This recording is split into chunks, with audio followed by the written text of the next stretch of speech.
Alrighty, so we're talking about threads.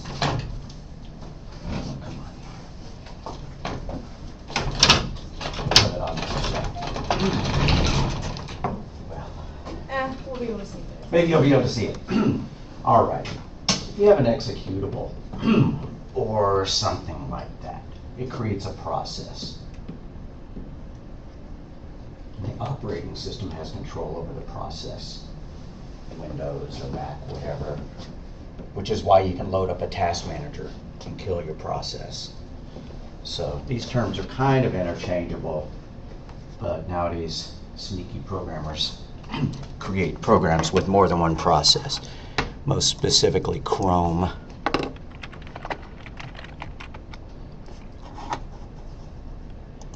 And the reason they do that is that each process has its own memory.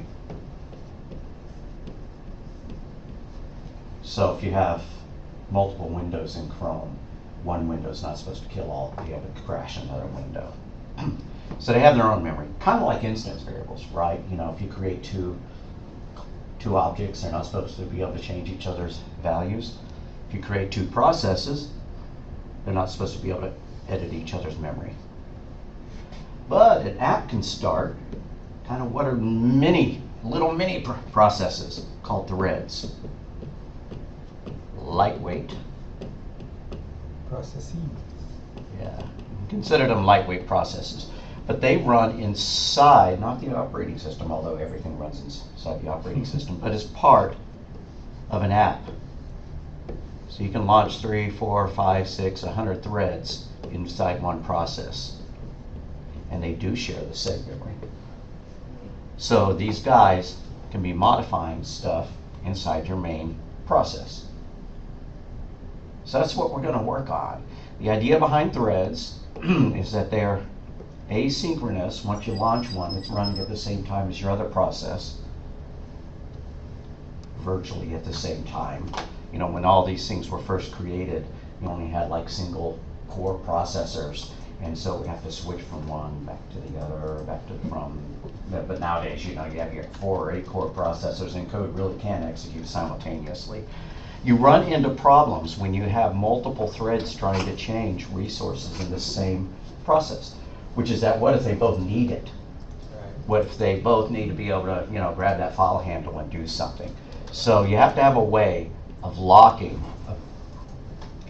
a resource, a variable, you know, an object or something like that, or a chunk of code, and saying only one of these threads can be doing that at the same time, and anybody else just has to wait their turn. I'm not sure we're going to do that, but we're at least going to start the idea of the process. Yeah, I mean the threads.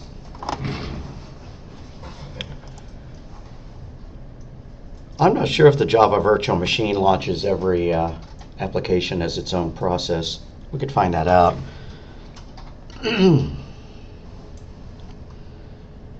Alrighty, it looks like my screen is limited to a certain area. Oh well. Okay.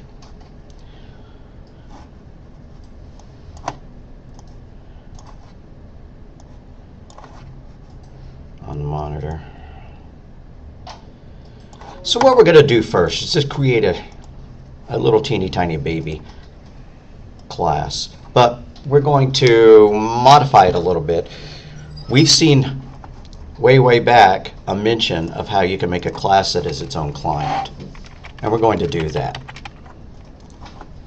So once we do that, we're going to have to add a version of main that is not a static member but is an instance member. So public void main system.out.println. This is my instance main.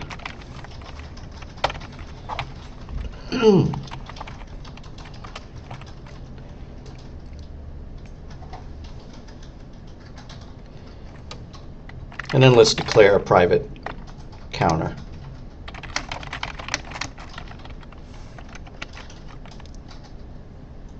And we're going to make something that does some work.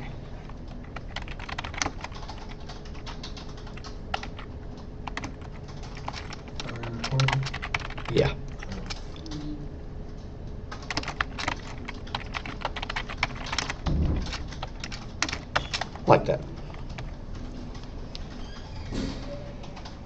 So our real main, the main that Java calls, the Java runtime engine calls, needs to create an object of this type and then call its main. So this class is its own driver. You execute it, it creates an instance of itself, and then it calls that. And that way we don't have to declare everything as static. Conceivably, we could create more than one of these inside, But anyways, so Java application 24 app is equal to new Java application 24, like that. And then we're going to run it, app.main. Let's just make sure that does something. When I run it, I want it to say this is my instance main. It's not going to do anything else at this point.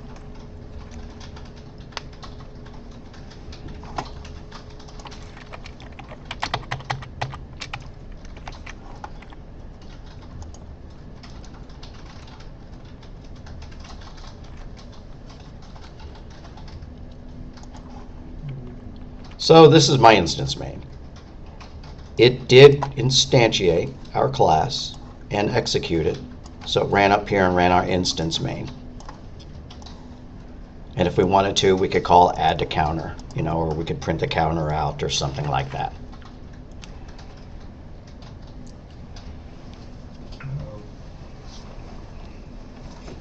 So if we name our project something different, it's going to have to...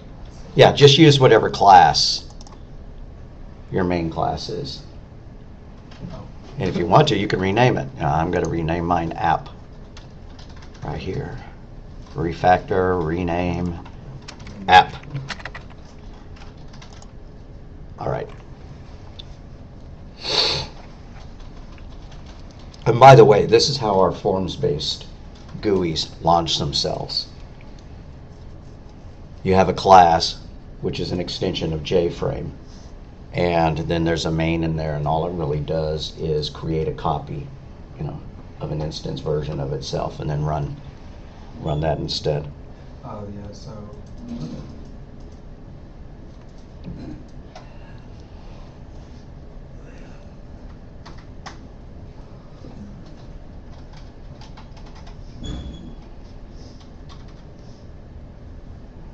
maybe I have a quiz question. So you can access instance methods with class? Not until you do this. Oh, okay. Right. Once you declare something as an instance, if you don't have an instance because you're in a static method, you cannot get a hold of those instance members or methods. Okay. So yeah, so without the main app equals new app, we wouldn't be able to. We'd never be able to get a hold of this counter or call add to counter. All right, now we want a thread.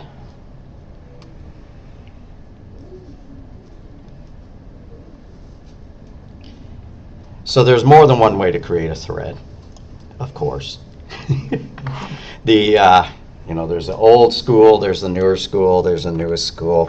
We're going to use the middle school, where we have a class called thread. I'm just going to tack it on right here. Class. Can't think of what to call this, so I'm going to call it cool thread.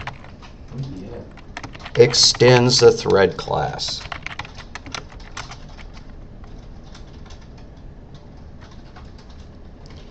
And we have to create a run method.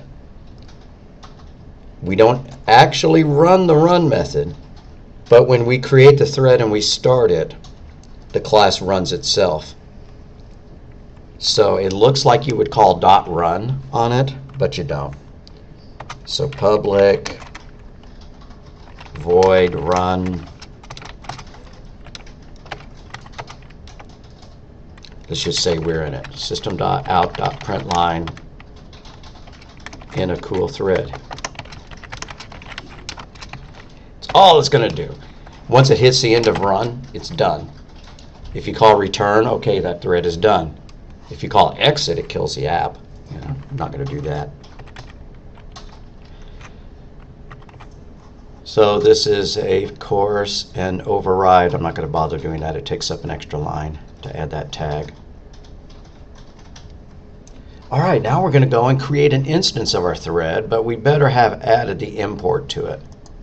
I don't see.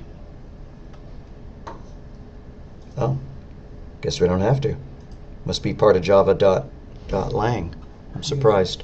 Create test class. That's the first time we've ever seen it say that. Where do you? If you click the light bulb next to your cool thread, it says create test class. Oh, create test class in JUnit. I don't have that button. Create subclass. But I don't have mine in a package, which I'm wondering. Oh, mine's not in the package. Well, JUnit is a testing framework that we should have covered, but that we didn't, to where it calls the methods that you decline. Like it can create one of your objects, and then it can call the methods in that object to make sure they behave as they should, return the value that they should, that kind of stuff. All right, so let's go down to our instance main and create a cool thread. Cool thread CT is equal to new cool thread.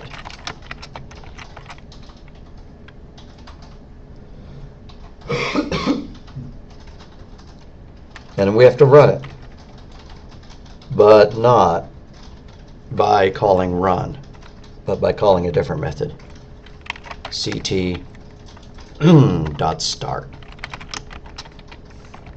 And then the CT dot start method sets the thread up and then calls its own run method.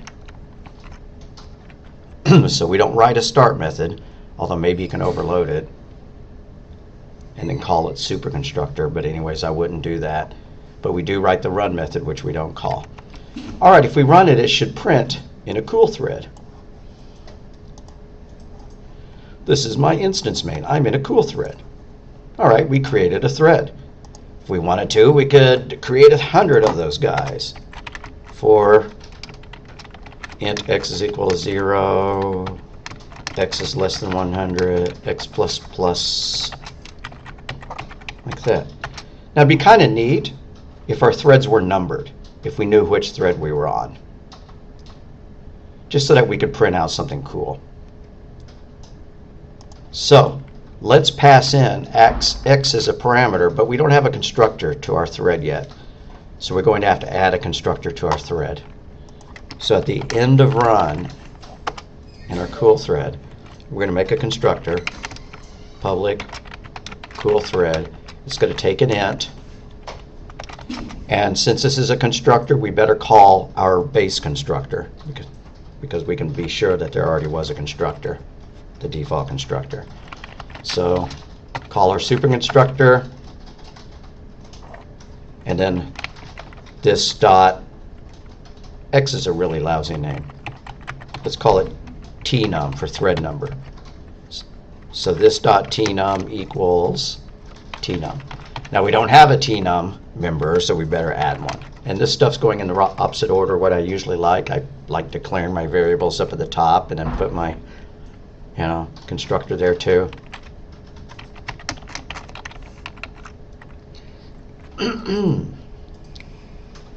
And I can move those up. But that way I could say I'm going to change our print line, in cool thread space plus this dot tnum plus an exclamation mark, just to be real emphatic. And leave the explanation off.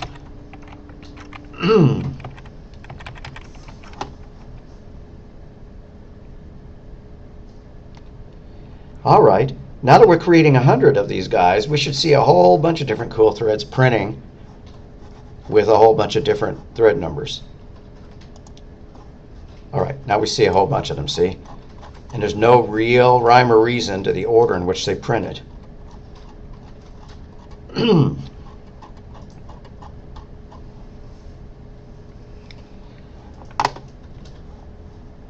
So working for y'all yet? Oh, did you keep your default constructor? No, but I did call the default constructor. The reason I didn't have to create a default constructor is you probably missed me making this change. I'm passing our for loop counter into the constructor. And sure, we could make a default constructor that just set it equal to 0.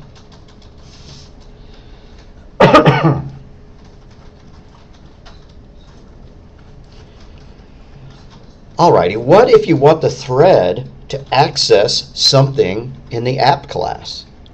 Well, right now, this thread doesn't have any handle, any reference to the app class. Right? So how is this guy going to be able to call it? Well, let's make the thread have a reference to our app. And then we can have a method that sets it, or our constructor could set it. So app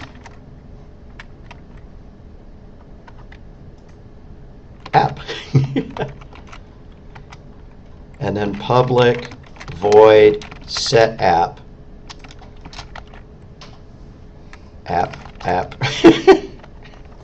this looks stupid. This dot app equals app.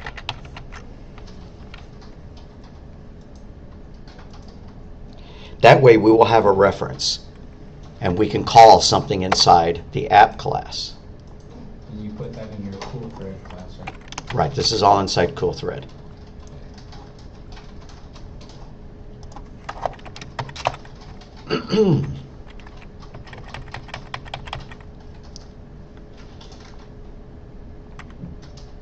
So let's make cool thread call a method inside our app. This dot app. It's not working. I seem to have an error down here.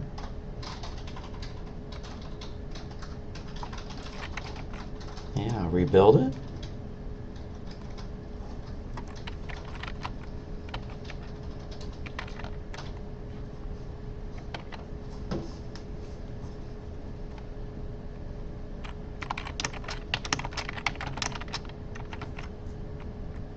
Oh, this is a bad idea, though.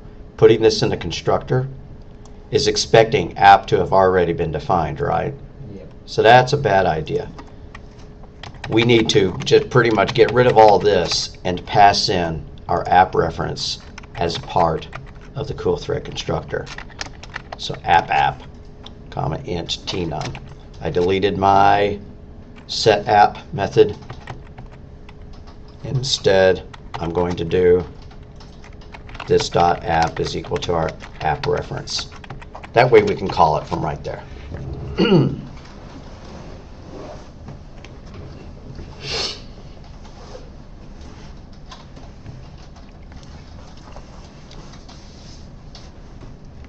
Okay, that last step. What did we do? The add to counter. Okay, add to counter is a method inside our app class. What we're trying to do is to get it so that our thread can invoke methods and access members of our app, because until we do that, they can't. Right now, thread has no knowledge of who created them. Okay.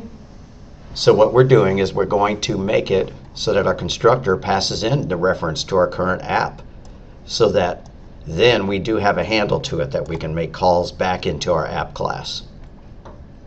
So do I need to add something to our new cool thread? Right. We need to not only have a thread number, but the app reference itself.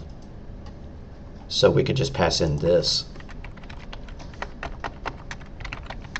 That's our app reference, our current object inside the app class. Now let's go ahead and That did not work. That generates an exception. well, let's run it and see. Does not? No, I'm kidding. I'll come back there and help. One more thing I want to do is I want to make the add counter method print something so that we know it's being successfully invoked, and then I'll come back there and help. So system.out.println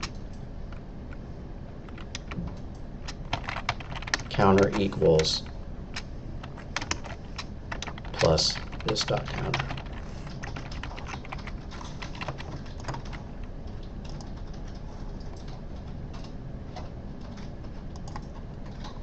Can't say that I see it working. Why do I say that? Because I'm not ever seeing this print message come up. No pointer exception. Oh, there we go. There they are. It's just that everything's coming out of order because we can't guarantee. This stuff is running so fast that it's all competing for the output. That's what I was going to ask you. It was like my threads weren't in order. It was Exactly. Like they're not really in order. We can't guarantee the order in which they're running unless we do, some pauses and stuff like that. And even then, it's kind of just loosely corralling them. So what we're going to do is we're going to put some pauses in there so that they're not all just spitting their output as fast as possible. Let me pause this and go back and look.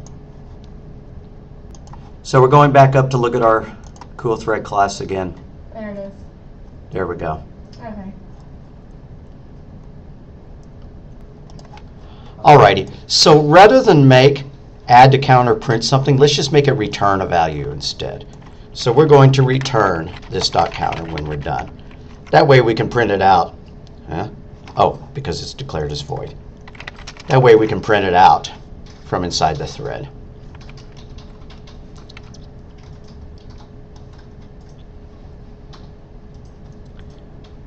So now let's come up here after we make that change to add counter.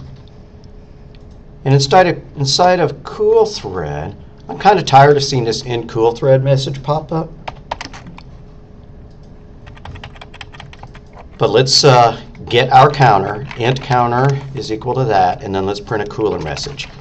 System.out.printf thread %d app.counter equals %d \n. And then this dot tnum, comma, this dot, no, we already stored it locally as a local variable. So that's just what we added, and we removed the print statement from add to counter, and add to counter actually returns the counter now.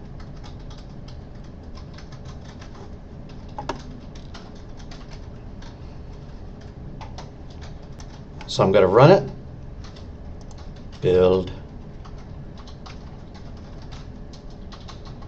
run, and there we go. We have 100 threads adding to the counter, and so the counter, when it's done, should be 100. Now we should go to some effort to make sure that there aren't any concurrency issues. We should lock that thread. Excuse me. We should lock the access to the counter so that only one thread can execute it at a time. So what we are going to do is down here in add to counter, we want to make sure that only one thing can mess with this stuff at a time. So we're going to add a synchronized this.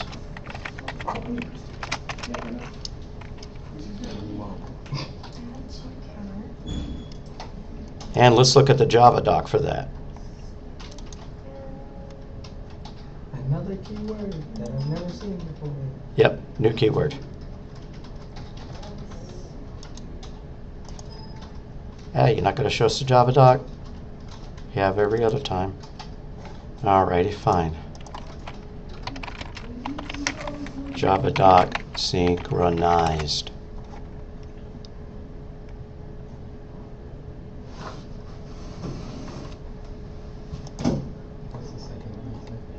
Return the counter. So, return this dot counter. Okay, so what this means is that if this says, I want this code to be synchronized so that this object can only run this code one at a time. And if this object is, if two or more objects of that reference are trying to execute the code at the same time, they just have to line up and they execute it one per time. So there are other ways of synchronizing code.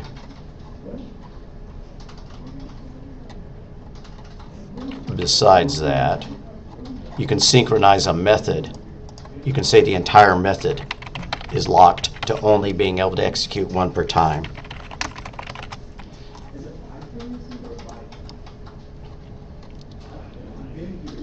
So if you're going to do that, you just put the word synchronized right in the method declaration, where you put public and void and stuff like that. Instead of doing synchronized this. Right. So we could, whoops, go back to our code, make a mod, and just say, oh, by the way, This is a synchronized. all access to this counter needs to be synchronized, and then we can get rid of that. And so did I just get this right? If it is synchronized, no other method can run that same code at the same time. Well, they can call them at the same time, but only one of them will actually get to run, and then the next one runs. the next one's paused until the first so they one's can be done. called at the same time, but not ran at the same time. Right, Okay. right. Just want to make sure I understood it. Alrighty. I think it would be fun if our thread did something more interesting than just call add counter once. Let's add a method to our cool thread class that uses a for loop to call add to counter, but also has some sleeps, so it doesn't do it all at once.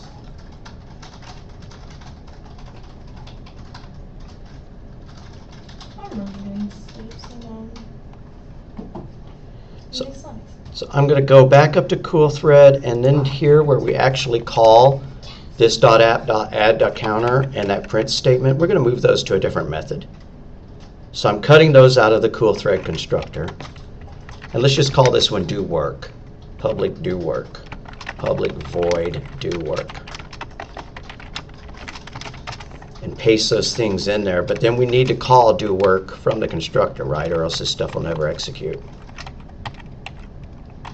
What did you copy and paste from that? You see this int counter equals this dot add to counter. The last two statements of cool thread are being moved into their own method. So I cut them from here Cool thread. Oh, okay. to here. But then I need to call do work. So this dot do work, or else that method will never get invoked. Quick question. Yeah, Why doesn't want us to make it final now? good question. It's because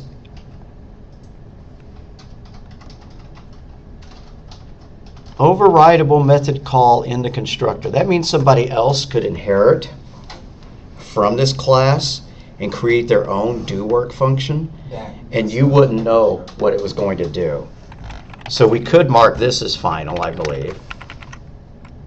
Yeah, we're saying, okay, nobody else gets to provide their own version of do work. It's important that we're the only ones doing that. Or we could have made this one final. Oh, so like if someone inherited from it and they wrote their own do work method, they could throw like code in there that could actually do anything. Right. And okay, I got you. Yeah, they may think that, yeah. So That makes sense.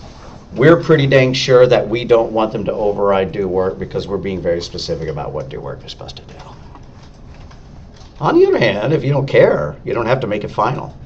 Maybe you think it's totally valid for the inheriting class to be able to put their own work in. Yeah, that's a perfectly good idea as well. But that does get rid of the warning. All right, so I'm going to run it, see what our mad beast does here.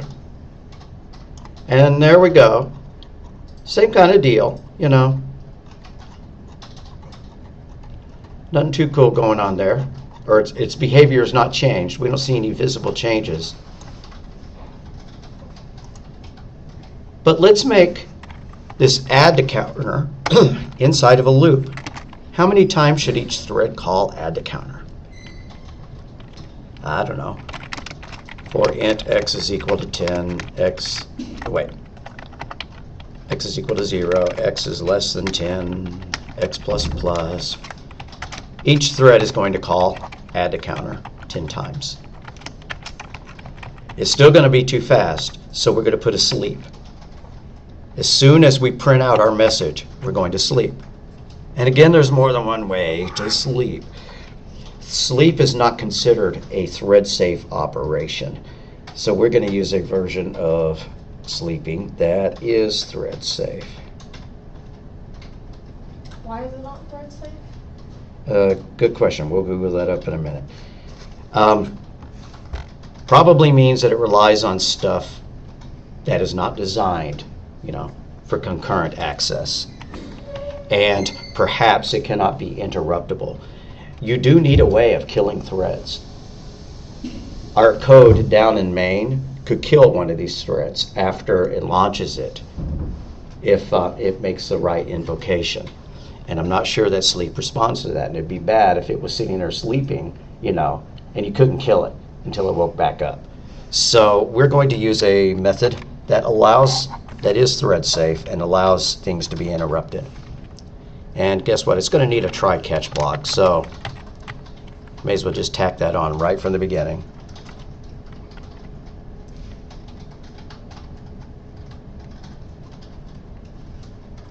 And we're going to say time unit dot, do we want to sleep once a minute? Nah, that's going to take way too long. Time unit dot seconds dot sleep. We want each guy to sleep 2 seconds. Make this take a lot of time to run. But this guy can cast an exception. If the thread is interrupted, we can look to see what kind of exception it needs to catch. Come on. I should have looked it up before I started adding things.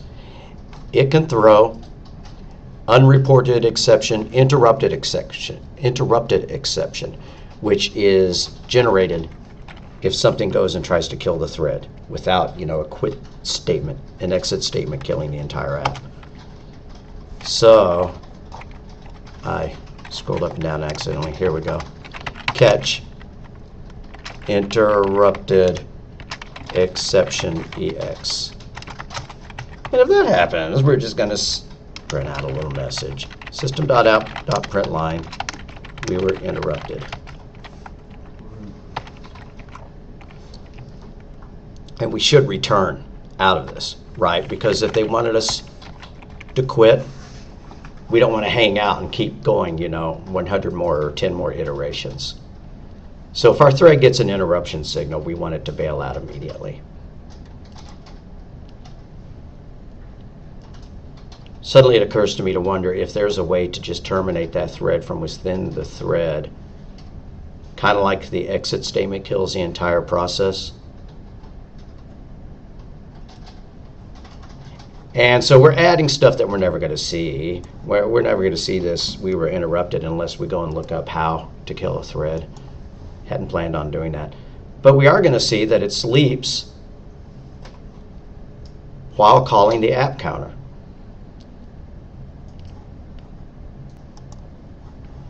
So run it. And there we go. Right now, I'm not totally digging what I'm seeing because it's only running one thread at this time.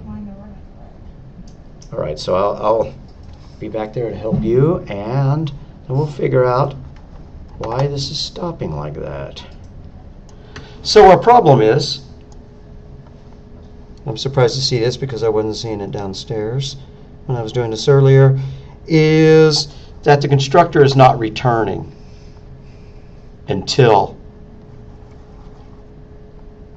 this do work has run and done its entire thing, which is not our goal at all.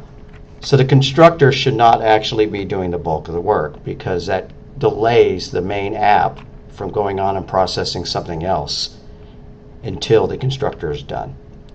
So this is not too cool. So what we're going to try is to see if we can call do work from down in main. So I'm going to take do work out of the constructor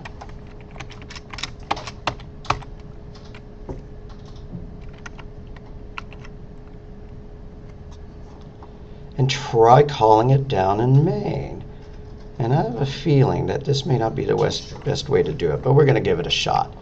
So I just commented out the call to do work from the constructor of CoolThread. And then down here, after we create CoolThread and we start it, we're going to try invoking ct.doWork. Let's see if that's better behaved. One thread is running until it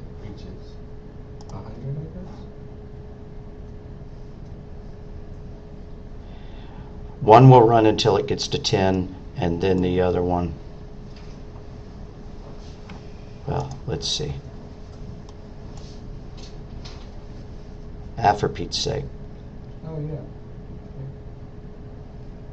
You fixed it. Not on my screen. Are you seeing multiple threads running concurrently? Oh, no. Thread 1, thread 2, thread 3? No, seeing thread run until it's done. Oh, my goodness. Why do you keep wanting to follow that? Alrighty, I'm going to pause this and work on fixing it so that you don't have to see me fumble. Okay, so the mistake was I was calling do work, which was, looping 20 times and waiting, stuff like that, in the constructor itself. That's bad. What we want to do is put it in the run method. Everything that gets invoked that your thread is really supposed to do should happen in the run method, which gets triggered by calling, thread.start. So I'm going to put a call here to do work inside the run method, and then I'm going to go and comment it out in main, which I had a feeling was the exactly wrong way of doing it to begin with. Wow. So you see what I did? We put the call to do work inside run, and we're going to go and take it out of main, our instance main, right there. Because all we should do is start the thread. We shouldn't be making calls inside the thread once we've started it. The thread should be independent, although they can, modify shared memory that's stored within the app, or perhaps if we make static members, in the thread class. All right, it's going to work now. I know it is. Okay, so the good news is I have different numbers, but they're not in order. Yeah, the order is not going to be determinable. You don't know exactly in which order these things are going to start. You could kind of fake it by putting a little bit of pauses in here so that it would launch a thread, it would start it, and then it would sleep a little bit. But you can't really determine the order in which these threads run, even though it seems like we ought to be able to. Because they're all going to sleep at about the same time, and we don't really know when they're going to wake up. We tell them to wake up after 2 seconds, but we don't know, they may wake them up after 2.01 seconds and stuff like that. So I didn't get to see my output. I want to run it and look. All right, see, we've got 100 threads going, each one sleeping 2 seconds and adding to our counter. So the output is real sloppy looking, but it is working. We could keep trying to make this a little bit clearer about what's happening. Like 67 has called app counter, 3 times, and 3 has called app counter 4 times. We could mess with that. But that is essentially how you do it. You make a thread class, you instantiate it. Well, you inherit from the thread class. You create a run method that's going to do some work. If the thread has to modify stuff within your main app, then you need to pass a reference, this reference, from your main app into the thread so that it has a handle to get back to it. Does that make sense? Okay, it does make sense. So what is our counter number? What exactly is that supposed to be? That's kind of where I'm confused, because like yours is 954, mine is 903, but I'm confused on why. Why are you getting a different result? Well, or not a different result. If you look up, how many times? Then eventually I see one that says 1,000. So if you scroll up your output, you should see a call to counter that is 1,000, indicating that ours ran the same way. So why is there 1,000? We have 10. We have 100 threads, each one calling add counter 10 times. Okay, makes sense. Yeah. So if I go through there, will I find thread 6 10 times? Yep. If you could look through here, you would see. Let's lower the number of threads down to something reasonable. Let's go change. Instead of 100 threads, let's just make 3 threads. So inside main, I changed that to 3, and instead of looping 10 times, let's just loop 3 times. So I'm going to come back up here into do work and make him loop 3 times. And so now we should have, 9 threads total. I keep hovering over this. I need to get rid of that so that I'm not hovering over it.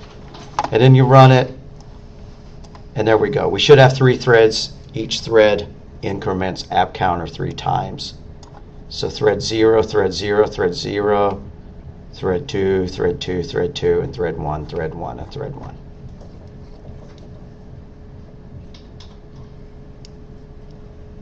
So your do work counter was changed to Just a 3. Okay. To loop 3 times. And then your main. My main was also modified to loop 3 times.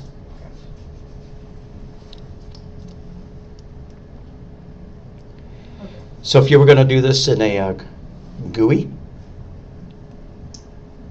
then these threads could go off and they could do stuff, and then when they came back, they could set the fields appropriately. Like if they were going to modify the position of a progress bar going across the screen, or if they were going to run and calculate for a while, there might be some text field that said working, and then when these threads got the answer, then it would post. Oh, that's what I always wondered, how if you did something and it would say calculating ... and then show your answer. I'm like, how did they get it to pause like that? Because every time we do ours, it gives us our answer right away. Right. So that's what you do, is in order to make the app continue to be able to respond to your clicks and stuff like that, while it's performing that calculation, you put those calculations in one or more thread, and then when they're done, they come back and they modify your graphical user interface. All right, so what we're going to do is we're going to modify our code so that it kills one of our threads. Really, it's going to kill it as soon as it creates it. But we only want to kill one of our threads, right, for whatever reason, because we want to see the other ones keep working. So we're down in main. As soon as we create one of our threads, we're going to knock it off. Not all of them. We don't want to kill every one of them. So I'm just going to say if x is equal to 2, or if x is equal to 1. Why don't we kill the middle thread, right? Because we have threads 0, 1, and 2. So if x is equal to 1, then CT dot interrupt the thread. Now that's not good enough, because yes, our sleep method will respond to an interrupt exception, but what if we're not sleeping at that moment? What if there's something else going on? So we need to go and make our loop explicitly check to make sure whether it has been interrupted or not, because there's a flag inside the thread class which gets set to true, and it's up to our code to abide by that, to check the flag and to quit when it needs to. So in our for loop inside do work, very first thing we're going to do is if, it's going to look a little bit weird, but yeah, just go with it, thread dot current thread. Personally, I wonder why you can't just use this dot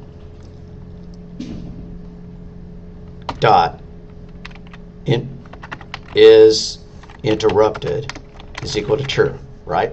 If our thread has been interrupted, we need to bail out. So we're going to print a cute little message, system.out.printf, saying thread %d has been interrupted, comma, this dot t9. Okay, so we stuck that inside of do work so that if we ever get into the state where the interrupted flag has been set up, has been activated by a call to .interrupt down in main, then our code will bail out cleanly. It's probably more likely, I would expect, that these things spend most of their time in the sleep code, and so I'd expect that one rather than that one. Oh, anyways, let's go give it a shot. Killing one thread, interrupting one thread. All right, so it says thread 1 has been interrupted, and it looks like I forgot to put slash in there. But anyways, and so it's up to threads 2 and 0 to do the rest of the work. All right, now you know everything you need to know about threads. I'm kidding. There are such things known as thread pools, where you say, okay, I need up to 100 threads to start working on this stuff. And so I'm going to make a pool of threads. And then you make ways of invoking, just saying, okay, I'm going to launch 10 threads. You go and do it now. I'm going to launch 20 more, that kind of thing. So you can look up thread pools if you ever need to do some really complicated thread stuff. They're in the book, right? Threads? Yeah. Okay. I don't know. I'll have to check. It's at home. Yeah. All right. Hope that was educational. What was education?